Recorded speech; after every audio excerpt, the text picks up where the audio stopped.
खबर शामिल करते हैं मंडी बहाउद्दीन से। Mandi Bahauddin government post graduate college for women में आलमी यौम ख़वातीन के हवाले से सेमिनार का इनकाद किया गया।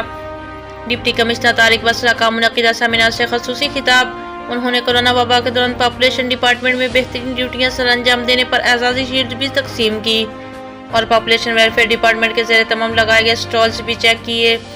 उन्होंने मज़ीद कहा कि किसी भी मुल्क की तामीर और तरक्की और पुरअमन मुआशरे की तश्कील के लिए ख़वातीन के हकूक़ का तहफ़्फ़ुज़ लाजिम है। कोरोना वबा के दौरान lady doctors, lady health workers और ख़वातीन स्टाफ ने जो खिदमत और कुर्बानियाँ दी हैं, इनकी कोई मिसाल नहीं मिलती।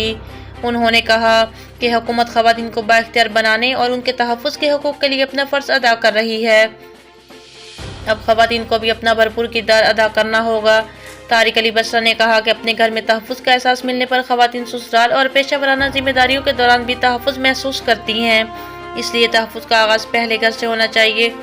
ज़रूरत इस बात की है कि इस्लाम के सुनहरी असूलों के मुताबिक ख़वातीन की बराबरी की सतह पर हौसला अफजाई की जाए। उन्होंने ख़वातीन पर जोर दिया कि वो तालीम के मैदान में अपनी कामयाबियों को जारी रखें और अपनी सलाहियतों से मुआशरे को फ़ायदा पहुँचाने के लिए अमली किरदार अदा करें।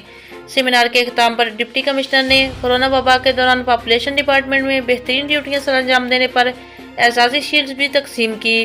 अब तक के लिए इतना ही। मज़ीद खबरों और अपडेट के लिए देखते रहें PNC 24 न्यूज़।